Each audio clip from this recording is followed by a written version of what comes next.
Hello dear student, কেমন আছো? I hope প্রত্যেকে শুধু ভালো না ভীষণ ভালো আছো। স্ক্রিনের ওপর একটা প্রশ্ন দেখা যাচ্ছে, তাই না? প্রশ্নটা কি বলেছে দেখো। বলেছে যে দুটো সম্পূরক কোণের অনুপাত 3:2। তাহলে মনে করো একটা কোণের নাম হচ্ছে এ দিলাম আর একটা কোণের নাম বি দিলাম। অনুপাত কত? 3:2। যদি হয় ক্ষুদ্রতম কোণটির পরিমাণ কত? তাহলে এই দুটো কোণের সাধারণ অনুপাত আমি এক্স ধরছি। কি ধরছি? সাধারণ অনুপাত এক্স।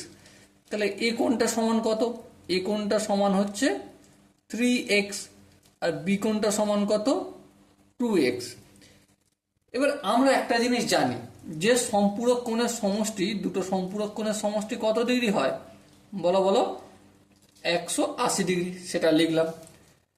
এ কোণ মানে কত? 3x। এই 3x লিখলাম। বি কোণ মানে কত? 2x। এই 2x লিখলাম। Equal to 180 degree.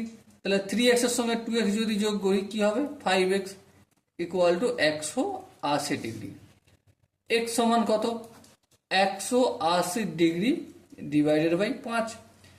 এবারে ভাগ যদি করি, 180 ডিগ্রিকে যদি 5 দিয়ে ভাগ করি, 5 এককে 3 5 15, 16 17 18, হ্যাঁ 5 36, তার মানে 36 ডিগ্রি। তাহলে এক্স এর ভ্যালু পেয়ে গেলাম 36 ডিগ্রি। হ্যাঁ, এবারে আমার কি জানতে চেয়েছে? ছোট কোণটার পরিমাণ কত? ছোট কোণটার পরিমাণ মানে এই 2x-টা। তাহলে 2 ইন্টু এক্স এর ভ্যালু কত পেয়েছি? 36। এই 36 ডিগ্রি নিলাম। তাহলে 2কে 36 দিয়ে গুণ করলে কত হবে? 72 ডিগ্রি। দেখো এটা অপশন সি আছে। আই হোপ এই কোশ্চেনটা প্রত্যেকে বুঝতে পেরেছো। যদি কোনো স্টেপ বুঝতে অসুবিধা থাকে, ডাউট থাকে, কনফিউশন থাকে, তার জন্য কি করতে হবে? কমেন্ট বক্সে অবশ্যই জানাতে হবে। ওকে, সো ডিয়ার স্টুডেন্ট, দেখা হচ্ছে পরবর্তী সেশনে। ততক্ষণ পর্যন্ত ভালো থেকো, সুস্থ থেকো এবং জয় হিন্দ।